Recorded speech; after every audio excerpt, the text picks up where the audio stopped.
Bonjour à toutes et tous.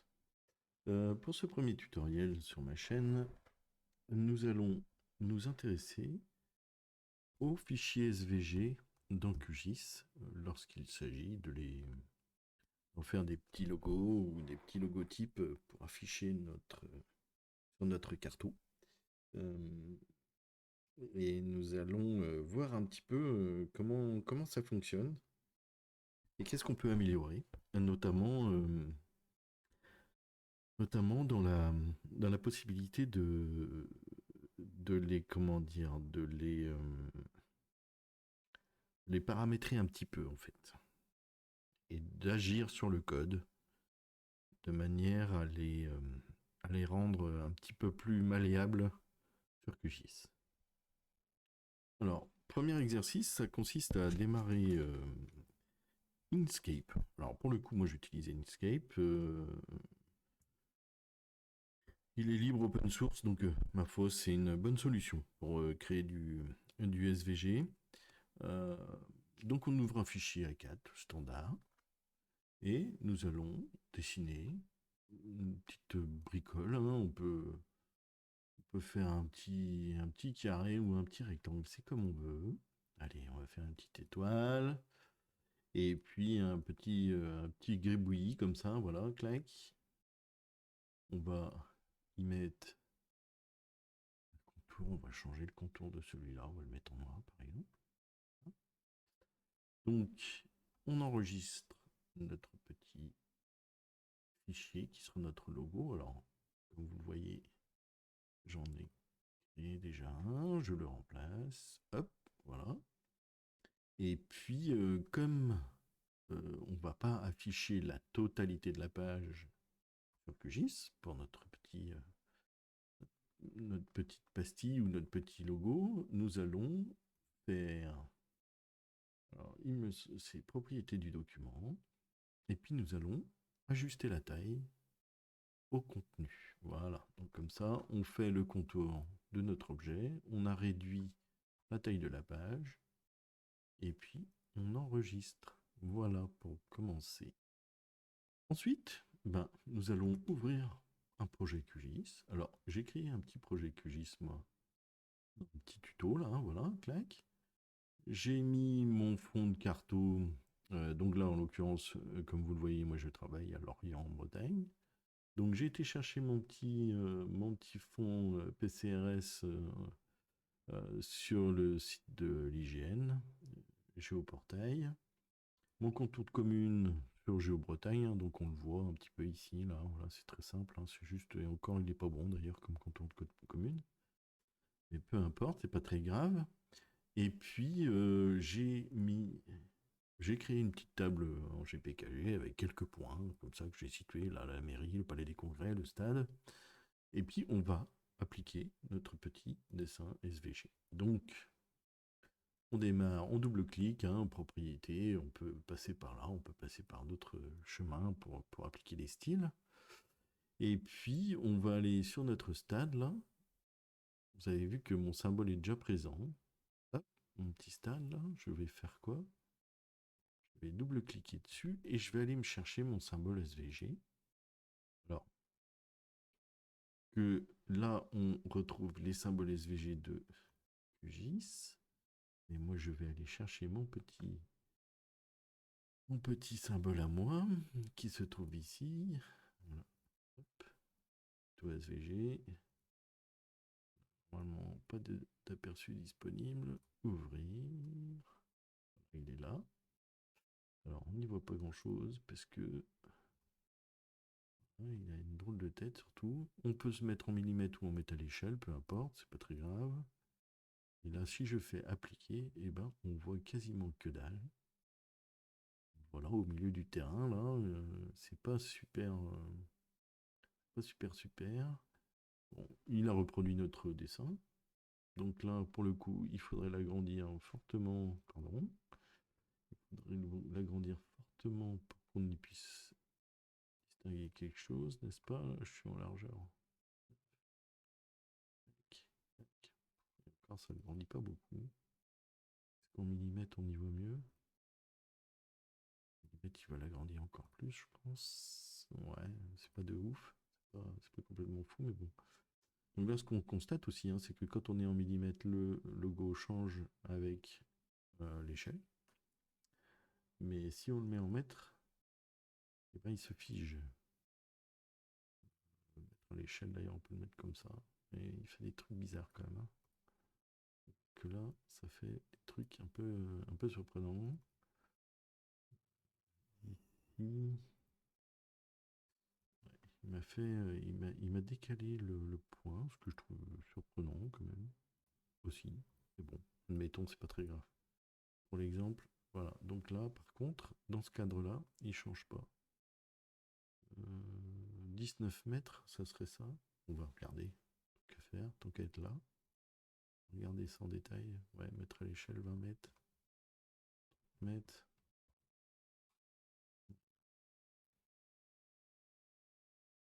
Ouais, ça me paraît un peu surprenant. Mais bon, peu importe. Donc ce qu'on constate surtout, et c'est là l'intérêt du tutoriel, c'est que nous n'avons pas accès à la couleur de remplissage, à la couleur de trait, à la largeur du trait. Donc, ce qui est plutôt, qui est quand même un peu dommage d'ailleurs, hein, puisque c'est vrai que ça peut être intéressant quand même quand on a un logo comme ça, logotype, même une puce, ou peu importe ce qu'on veut afficher sur la carte, de pouvoir le modifier. Ce que l'on constate surtout, c'est que cette modification est possible lorsqu'on prend les objets de QGIS, on voit que là, par contre, on a accès à ces modifications. Alors, je ne comprends toujours pas pourquoi il ne centre pas. Je ne sais pas. C'est étonnant. C'est assez étonnant. Bon, peu importe, c'est pas très grave. Donc, notre objet, notre largeur de trait, tout est en mètres par les. Alors, voilà, c'est peut-être là, si. C'est mettre en millimètres et forcément, ça marchera un petit peu mieux. Voilà. Donc, on va diminuer la largeur. Voilà, peu importe. Très grave. 15. Donc, ce qu'on constate donc, pardon, ce qu'on constate, c'est que on peut modifier la couleur de trait, sa largeur, la rotation on pouvait déjà en préalable, hein. Donc on va s'intéresser un petit peu à ces logos et on va aller voir ce qui s'y passe. Donc j'ai été... on peut retrouver ces logos. On peut retrouver ces logos dans le fichier d'installation, du moins à la racine de l'installation sur le programme, hein, QGIS, Apps, QGIS Lite SVG et Arrow. Donc on a nos flèches. Et donc on va aller voir ce qui se passe dans ce code, ou du moins dans ce fichier, qui fait que eh ben, on puisse modifier la couleur et la largeur des traits. Donc nous allons maintenant ausculter un petit peu ces deux fichiers. Donc j'ai ouvert notre flèche QGIS qu'on a été chercher au préalable dans ces dossiers. Ici, là, on voit bien le chemin QGIS 328, apps, QGIS, LTR, SVG Arrow. Là, j'ai été attraper ma petite, on ne verra pas l'aperçu. J'ai été chercher ma petite flèche, donc que j'ai ouvert dans une instance Inkscape, et j'ai ouvert mon fichier à moi dans une autre instance. Nous allons, alors là vous voyez, je promène une petite fenêtre, en fait, nous allons ouvrir dans édition, éditeur XML, ça nous démarre en fait le code du fichier SVG, puisque le fichier SVG en fait est un code XML, ce qu'on appelle un code XML. Donc il est constitué de lignes et de de lignes et de comment dire, de path, là, ici, on voit je vais pas trouver mes mots. De balises. Voilà, c'est ça que je voulais dire, de balises. Et donc, ce qui donne sont ces paramètres, en fait, ça donne les informations, et on découvre de cette manière les informations euh, du fichier. Euh, Quand on crée un dessin avec Inkscape, en fait, il a sa propre interprétation des éléments dans son code. Euh, Par exemple, ici, si je prends mon petit dessin, si je clique sur mon étoile, on constate que c'est le path 1, comme ça, et qu'il a plein d'informations de transformation, transform center. Donc ça, le D, cette balise-là, à mon avis, ça va être les dimensionnements, randomize, rounded, des arguments divers et variés, des rayons ici, sodipody, Inkscape flat-sided false, l'identifiant, passe 1, le style, là on retrouve les styles, donc fil, remplissage, non, strokes, donc le contour, il me donne la couleur, stroke width, donc là on va avoir la dimension, son opacité, et diverses informations, pareil jusqu'au bout. Hein. Là, on va jusqu'au bout, paint order, strokes fill, etc. Et Sodipody type, stars. Donc ça veut dire qu'en fait, il récupère ces informations de dessin. Puisque en fait, le dessin de l'étoile se fait par petite manip. Là, il m'a créé un autre path. Et donc, en fait, j'ai la capacité dans Inkscape de modifier ce dessin. Donc en fait, toutes ces valeurs sont incrémentées dans le code.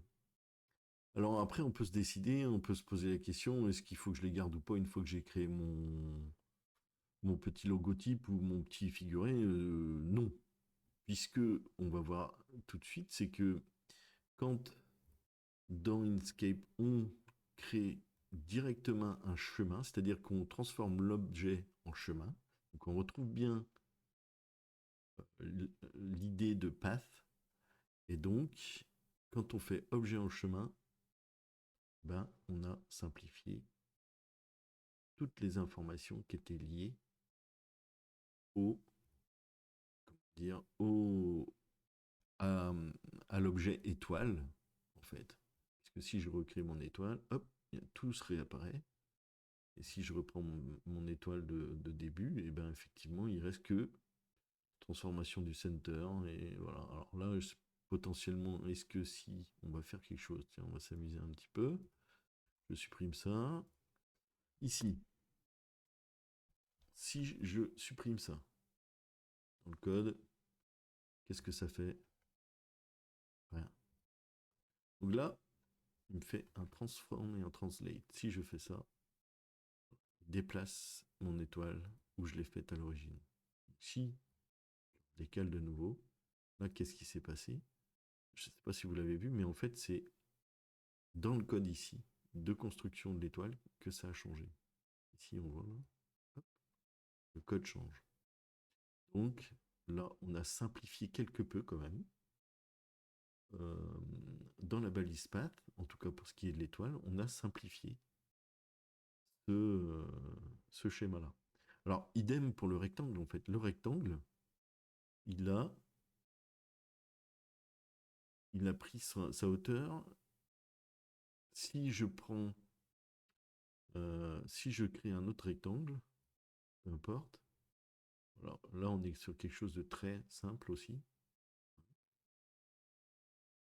On a la hauteur, la profondeur, enfin le largeur, hauteur, largeur, son positionnement X et Y sur le dessin. Donc, si je prends celui-là, hop, je le transforme. Est-ce que je le transforme en objet en chemin? Et oui, il m'a soulagé aussi le code. Et là, il l'a intégré dans son code, les informations. Donc on soulage 2 lignes de code pour l'intégrer dans le dimensionnement, dans le D en fait, qui donne la dimension d'un objet simple comme ça, dans le code SVG. Alors, j'utilise peut-être pas les termes techniques parce que je ne suis pas issu du code. Moi, des codeurs, des vrais codeurs vous donneront sans doute d'autres termes, possiblement techniques, qui se rapportent plus au code. Mais là, en l'occurrence, c'est un peu ce que je constate moi. C'est un petit peu mon expérience, en fait, tout simplement. Donc, alors, qu'est-ce qu'on peut faire là? On peut s'amuser à renommer les objets, par exemple. Les idées, les identifiants, on peut très bien s'amuser à les changer. Ici aussi, on pourrait très bien s'amuser à changer les valeurs directement dans le code. Si je mets un 3 là, est-ce que ça change? Ok, oui, ça a changé l'épaisseur du trait. Donc on a bien une relation entre les objets dessinés sur le dessin et le code. Qu'est-ce qu'on remarque dans notre dessin de nouveau? On remarque que nous sommes sur un calque. Un calque, par défaut, quand on ouvre un fichier Inkscape, il nous crée un calque 1. Et donc, par défaut, on dessine dedans. Si je prends un objet flèche, je clique sur le dessin, on a vu que dans l'éditeur XML, on passe directement à la flèche. Et là, par contre, je n'ai pas de calque, je n'ai pas de groupe, je n'ai rien. Tout est dans un seul dessin. Puisque là, en fait, clairement, il n'y a que une polyligne qui dessine une flèche. Il ne se passe rien d'autre dans notre dessin. Alors, Inkscape,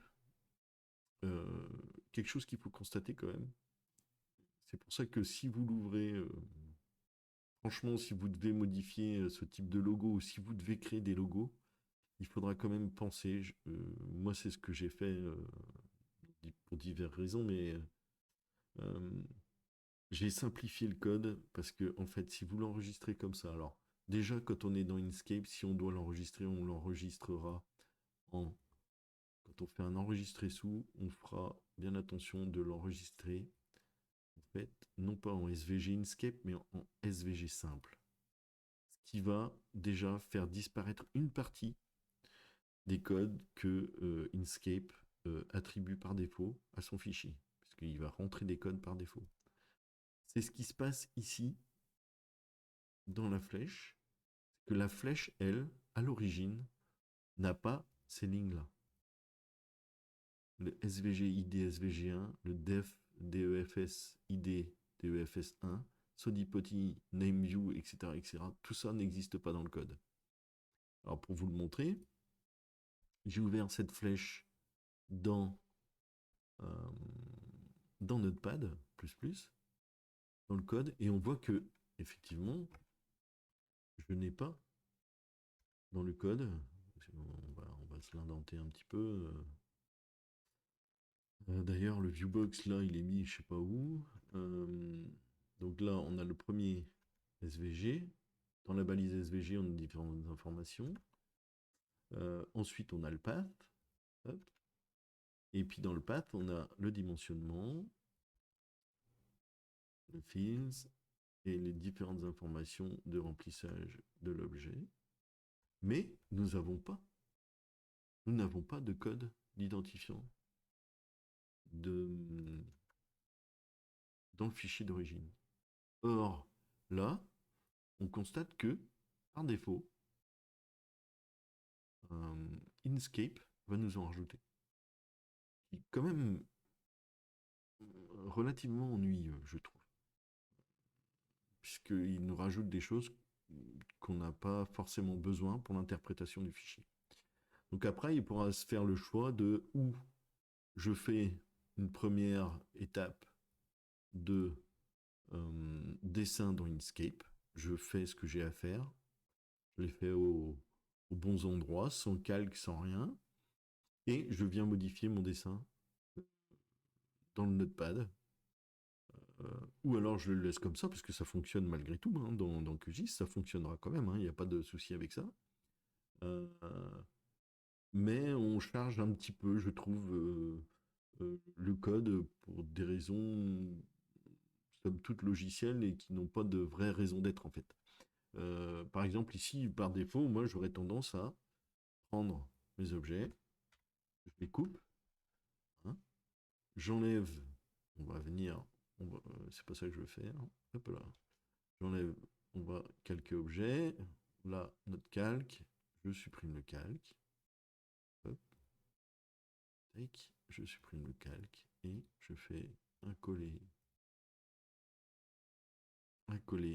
sur place, j'ai recréé mes objets, sans les mettre dans un calque, et donc là, qu'est-ce qu'on constate? On constate que notre groupe n'existe plus, et mes objets ne sont plus dans un calque. On a un IDDFS là. Je ne vois pas pourquoi c'est là, mais bon, bref. Nouveau nœud, est-ce qu'on peut l'enlever? Je sais pas. A priori, là, on peut pas le supprimer. Je trouve un peu étonnant. Ah si, on non. Non, j'ai supprimé le triangle. Non, si je supprime l'identifiant, bon, bah, ça fait juste que de supprimer l'identifiant. Donc cette balise-là reste là. On ne sait pas trop ce que c'est. Ici, ça doit être la balise SVG, donc il me crée des sodipodiles dans la balise SVG1 qu'il a nommée. On peut faire des choses très... on peut mettre un identifiant à chaque path, là en l'occurrence, et dans le fichier SVG. Pourquoi pas, hein. Ça peut être aussi une façon de retrouver ces petits, de faire les choses de manière standardisée, surtout si on a un ensemble de logotypes à créer, par exemple, hein, ça peut être intéressant de nommer les choses convenablement. Mais là, en l'occurrence, je ne sais pas pourquoi il fait cette création supplémentaire dans le code. Bon, c'est comme ça. Euh, donc, là, je peux enregistrer mon tuto QGIS, voilà. Et donc, qu'est-ce qu'on va regarder surtout, nous? Ce qui nous intéresse, c'est la stylisation. Donc là, si je prends mon petit arrow 5, là, qu'est-ce que je vois dans le path? Il m'a mis le stroke width, param, outline width, le stroke opacity, outline, param fill opacity, param fill. Donc il m'a rajouté dans le code un paramètre, une valeur en plus qui donne a priori cette capacité de modifier dans QGIS les valeurs de nos objets. Donc, eh ben, nous allons faire principalement la même chose parce qu'il n'y a pas de raison. Nous allons rajouter ces particularités à notre logo. Et puis on va voir ce qui s'y passe. Donc, ici, nous avions... qu'est-ce qu'on a? Alors, on va faire ça comme ça. Tiens, on va faire... Comment qu'il a noté? Path, stroke width. Donc, on donne... Est-ce que je peux copier? Est-ce que je peux faire un copier-coller? Tiens, on va tester ça tout de suite. Non. Contre... Par contre, on va le faire comme ça. Peut-être que ce sera plus simple. Est-ce que je peux faire un... Est-ce que je peux... Comment je peux... Comment je peux... C'est un peu dommage ça. Lui, il me crée une balise style. Tiens, d'ailleurs, on va regarder ça. Style. Alors que dans le fichier... euh, dans le fichier de la flèche, il ne me crée pas de balise style. Donc c'est quand même déjà aussi intéressant de le noter ça. Donc, dans chaque path, ici, il faut qu'on crée les objets dont on a besoin en fait. Donc ça fait aussi partie de la conception, c'est que si on a un seul objet simple comme ça, eh ben on peut lui mettre toutes les balises. Maintenant, sur notre objet, nous, on n'est peut-être pas obligé de tout mettre. Est-ce qu'on a besoin de remplir tout? Je ne sais pas. Est-ce qu'on a besoin de modifier tous les contours? On peut se poser la question. On va faire ça comme ça. On va faire hop. Ça, c'est le stroke width, donc c'est la dimension du contour. Le strokes tout court, c'est sa couleur. l'opacité, à la limite, on va voir 100 pour le moment, et le fil. Donc on va faire stroke width. Là, c'est l'idée passe 1, c'est quoi? C'est mon étoile. Tiens, d'ailleurs, on va faire un truc tout de suite, on va l'appeler star. Hop, voilà, ça marche. Ici, stroke width, on a c'était param quoi? Param, bah il n'y a pas de param.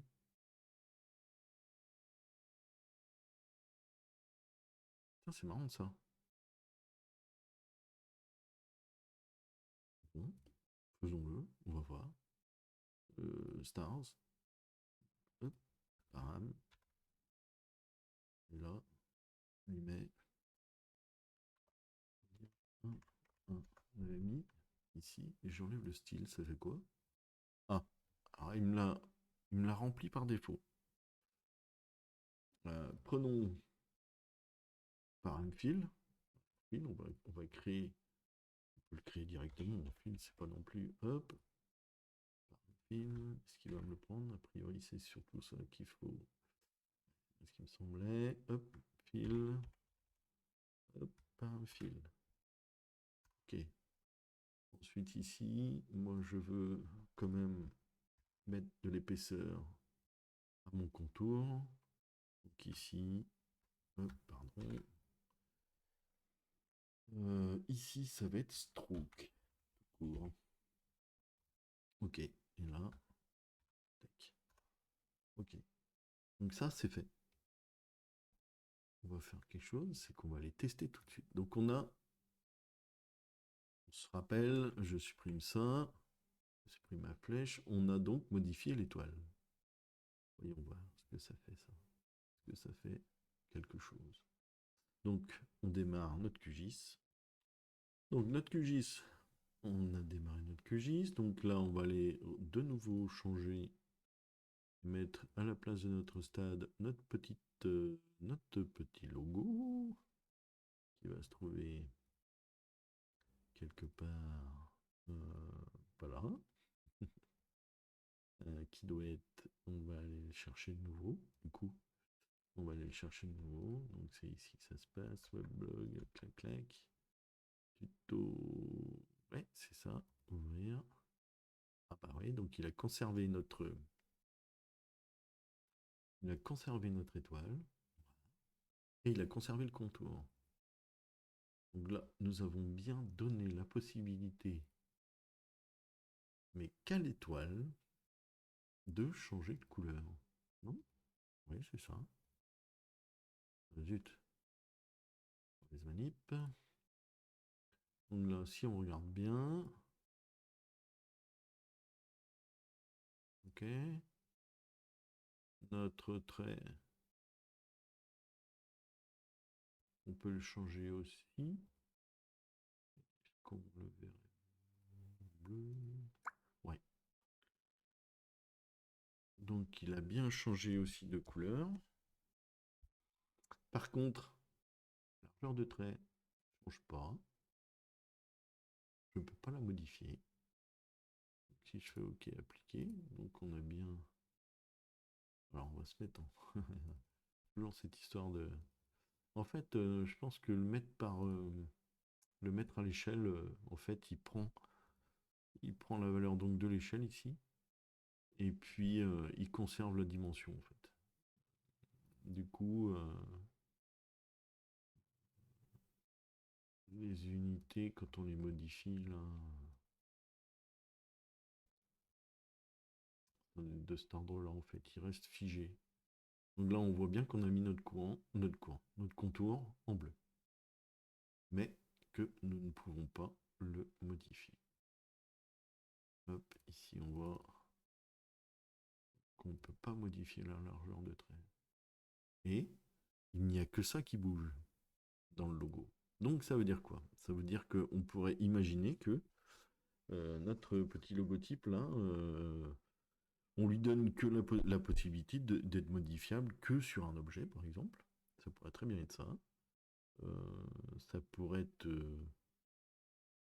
pourrait être ça, ça pourrait être tout modifier, modifier qu'un objet, à voir dans quelle mesure euh, on va pouvoir de nouveau modifier notre petit figuré là, et voir ce que ça influe et quelle influence ça a de nouveau au retour. Alors, on aura remarqué que pour le coup, quand on met ces lignes de code, eh ben, ma foi, par défaut, les objets se colorent noirs. Enfin, se colorent. Deviennent noirs. Et on n'a plus la notion de couleur, puisque elle sera automatiquement attribuée euh, avec QGIS, puisque cette fonction param là va donner la possibilité à QGIS va donner la main en quelque sorte à QGIS pour pouvoir donner et les épaisseurs et les couleurs, et même l'opacité si on le veut. Alors, pour aller plus vite, et parce que ça me semble un peu judicieux, ça va nous permettre de voir un petit peu plus le code, nous allons utiliser plutôt un éditeur de texte qu'on utilise habituellement quand on fait un petit peu de code. Hein, ça permet de faire des indentations claires, des choses comme ça. Donc, on va utiliser Notepad pour le coup. Moi, en l'occurrence, j'utilise Notepad, qui me semble plutôt intéressant. Alors là, comme ça, il faudrait que je vais essayer de grossir un peu, peut-être, histoire de voir le code un peu, pas trop non plus, parce que sinon, c'est pas super. Donc là, on retrouve notre code de flèche euh, avec ses paramétrages. Alors, un autre intérêt aussi, c'est quand même que ça permet aussi d'aller plus vite, puisque voilà, on a très vite fait de faire des copier-coller dans chaque code pour pouvoir les modifier. D'ailleurs, on va faire quelque chose, c'est qu'on va fermer, on peut l'enregistrer, c'est pas très grave. On va fermer comme ça nos fichiers SVG donc, dans Inkscape. Alors là, vous avez vu, hop, comme j'ai enregistré mon fichier Inkscape, il me demande, voilà, ce fichier a été modifié par notre programme, voulez-vous le recharger? Alors on peut faire oui, c'est pas très grave dans ce cas-là. Donc là, et on se rend compte que, ma foi, notre tuto, notre petit figuré, ben voilà, en fait, là, on voit tout de suite hein, le code et les lignes que Inkscape nous rajoute là, le Sodipody, le fameux Sodipody qu'on voyait, et qui nous sert à rien. Clairement, enfin pour moi, et là, en l'occurrence dans le code, ça n'a aucun intérêt. Le viewbox, ça par contre, on voit que ici dans la petite flèche, on a les dimensionnements, viewbox, enable, background, tout ça. Donc oui, version, ça on peut les garder. Version d'Inkscape, Sodipody, ça n'a pas tellement d'importance. On peut mettre son nom, mon petit logo, si on a envie. Hein. Voilà. Sodipody, ah bah tiens, on voit l'origine SourceForge. Donc ça doit être vraiment quelque chose de lié, de lié à Inkscape et à comment dire, une méthode de codif. Bon, admettons, hein, mais là, ça m'intéresse pas. Ici, XLMNS, là on se répète. Alors, on va faire ça. Alors, on conserve vraiment les choses très simples. Qu'est-ce qu'on constate? On constate qu'on retrouve nos paths. Ici, avec notre rect 1, c'était le rectangle, donc on peut l'appeler, on peut le garder comme ça, rect, hein, c'est pas grave. Ici, on a fields, etc., etc. Donc ça, c'est tous les paramétrages de notre code. Alors, on pourrait très bien s'amuser à le modifier comme ça, à lui mettre les couleurs qu'on a envie, juste dans le code, hein, c'est pas un problème, mais là, on n'a pas besoin. Donc on va aller faire un copier-coller. On va pas se prendre la tête, on va tester comme ça. Faire un copier-coller, hop, CTRL-C, CTRL-V, pof, directement dans comment dire, dans le path, là, on va faire un truc, c'est que j'ai mis mes annotations de, voilà. comme ça c'est mieux. ID stars, pareil. Là, ça c'est son code à lui. Ça c'était nos trucs, on va le faire. On va le faire comme on a fait précédemment. Donc là, on va faire une petite indentation propre. Tac. Tac. Hop. Hop. Donc là, notre étoile. Stars, on met l'idée en premier, c'est toujours plus joli. Ici, pareil. Hop. Le style, on le vire. Là, le path était not mal levé, donc on va aussi lui dire un truc. Hop. Comme ça. Voilà. Voilà. Path 2, c'était notre main levée. Ben, on va dire end. Et voilà. Et puis, on lui met un stroke with. On met tout le code propre, nickel. Voilà. Bon, bah, on a tout fait.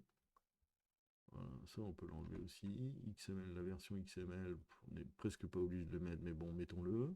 Hein, on voit que les flèches, bon, c'est toujours bien d'avoir ça en début de code. Hein.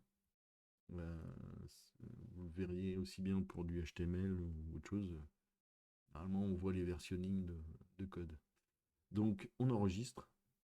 Voilà, on a fait notre petit copier-coller partout, on a bien rempli. On a les identifiants, etc., etc. Maintenant, on va l'ouvrir dans Inkscape. Donc, on démarre notre petit logo et il est vide.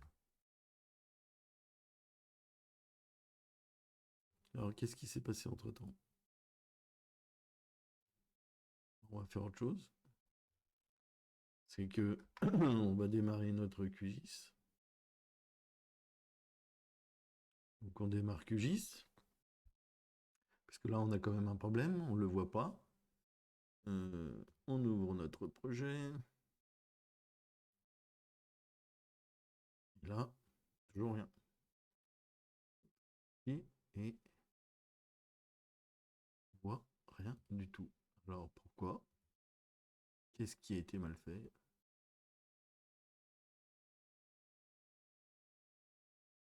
Qu'est-ce qui est pas bon notre tuto SVG? Parce que là, il n'y a plus rien qui s'allume. Nous allons voir ça de suite. Et j'ai trouvé pourquoi. Parce que dans mon code, là qu'il faut être toujours très vigilant, que j'ai oublié le petit élément qui ferme la balise devant ici là. Et donc forcément, ça fait toute la diff. Voilà. Donc là du coup, notre figuré réapparaît. Mais comme on peut le voir, il a tout. Comme j'ai changé toutes les valeurs, et ben ma foi, il m'a tout colorisé en noir. Donc ça veut dire quoi? Ça veut dire que dans le QGIS, on obtient ça. Du coup, il applique les largeurs et les couleurs à tous les éléments. De fait. Donc, ça veut dire que en fonction de ce qu'on fait, en fonction des besoins qu'on a, on va avoir à se poser la question de comment on va concevoir notre petit logo. Donc il y aura peut-être des endroits où on voudra conserver le fond, où ça sera plutôt les contours qui seront recherchés, ou ça sera de bouger certains éléments ensemble et pas d'autres. Alors, on va faire un exemple. Je sais pas. Je sais pas si ça peut marcher comme ça. J'ai essayé de faire comme ça en direct, mais je suis pas sûr de moi. Normalement, si là, je vais fermer mon petit logo. Je prends mon code et on va faire quelque chose. C'est que je vais mettre mon code. Alors, c'est parce que je connais la balise, mais je vais mettre mon étoile et mon petit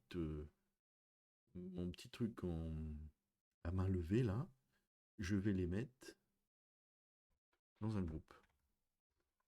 Alors, ce que je fais, je supprime la stylisation par objet. Et je vais mettre ça dans un groupe. La balise du groupe, c'est G.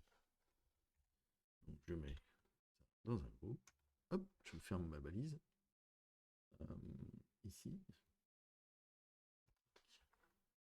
Là, c'est pas super inventé. Hein. Pour bien faire, il faudrait. Hop, ici. Hop, hop. Voilà, pour faire quelque chose de à peu près convenable. Et ici, on va mettre le style. Et on va voir si ça marche. Et là, à mon avis, ça ne va pas marcher. C'est parce qu'il faut qu'il soit dans la balise. Voilà. Ça, c'est mieux. Euh, hum, hum, hum.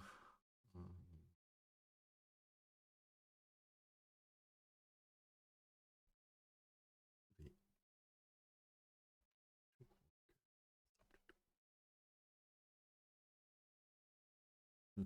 J'ai un petit doute. On va tester ça.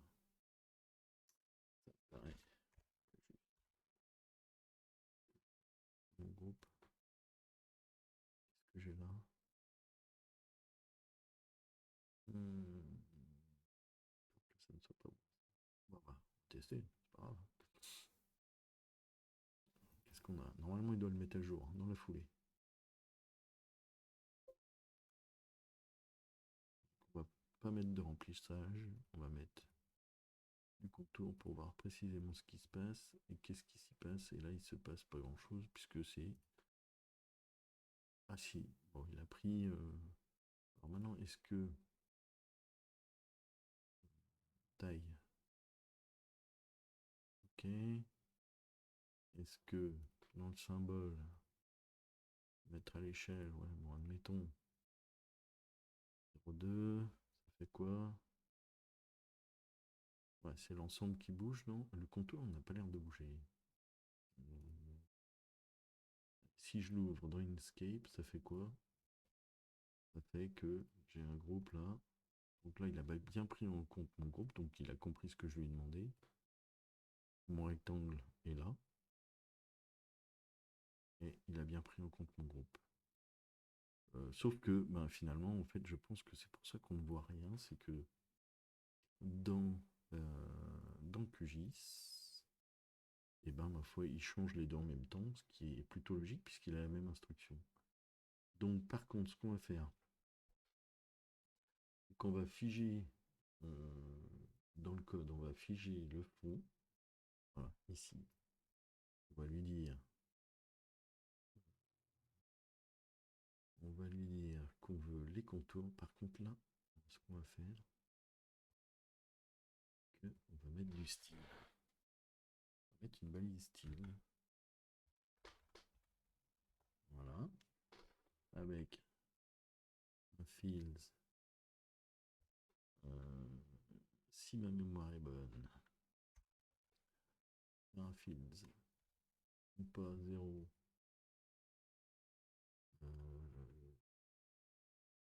Level. Parce que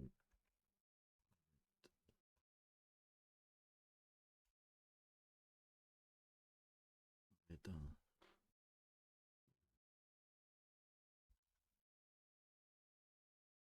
vert bleu.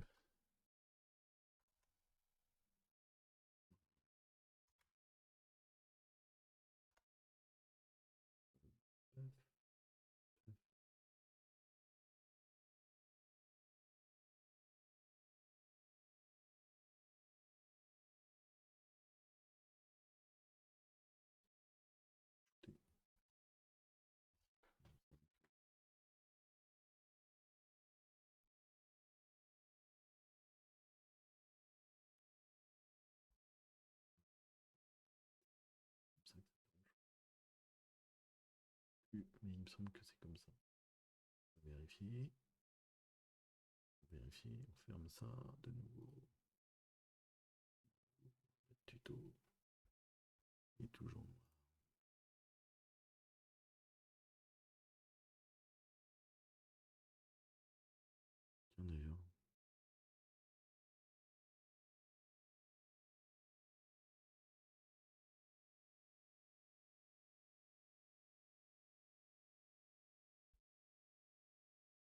Pourquoi il l'a pas pris? Quand j'étais bien en rouge, c'est là. Ouais, c'est FFF. FF, pardon. Style, ok, bon. Ça me paraît étonnant.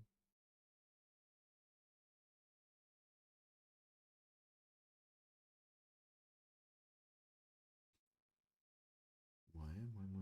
Bon. Mais sans enregistrer, je l'enregistre pas. Ah, mais oui, c'est parce que voilà, c'est parce que c'est 2 points. Encore une erreur de code. Donc là, Inkscape.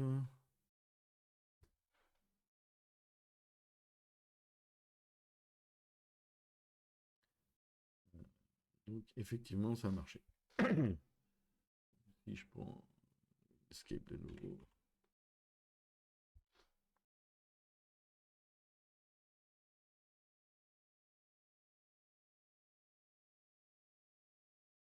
Voilà, donc il est bien fond rouge.